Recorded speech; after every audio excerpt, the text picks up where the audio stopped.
Welcome to the Sauce and Gravy channel. I'm Johnny Mac. In today's salad dressing recipe, I'm going to walk you through how to make a Catalina dressing. For this recipe, you'll need a blender, a food processor, or something that you can use an immersion blender in to mix up the Catalina dressing really well. Begin by adding half of a cup or 125 milliliters of red wine vinegar. Next, you'll add half of a cup or 125 milliliters of a neutral oil of your choice. You can use olive oil, canola oil, grapeseed oil, or any neutral oil that you prefer. To that, you're going to add half of a cup of ketchup. That's about 120 grams.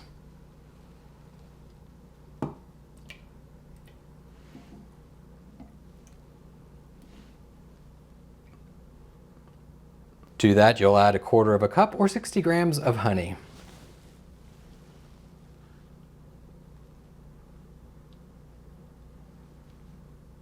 Round up 2 teaspoons of Worcestershire. Next, you'll hit the spice rack, add half of a teaspoon of ground mustard, 1 teaspoon of paprika. I like to use hot smoked paprika, but regular paprika will do. To that, you'll add half of a teaspoon of garlic powder and another half of a teaspoon of onion powder. Last but not least, half of a teaspoon of Italian seasoning. Now that you've added all of the ingredients, you can blend this until it's smooth.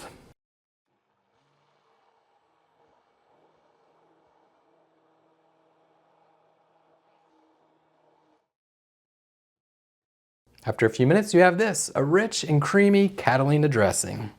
And would you look at that? It's perfect for any salad on any occasion. Give it a little taste. You can always adjust the seasoning if necessary. Oh yeah, that's good. You're gonna like this. This recipe will yield 1 1/4 cups or 313 grams. You can store it covered in the fridge for roughly 2 weeks. That's all there is to it. That's how you make a delicious Catalina dressing. Thank you so much for watching the Sauce and Gravy channel. If you have any questions, please feel free to leave them in the comments section. Be happy to help. Thanks again for watching, and until next time, remember it's just you, me, and the sauces. Keep whisking, y'all.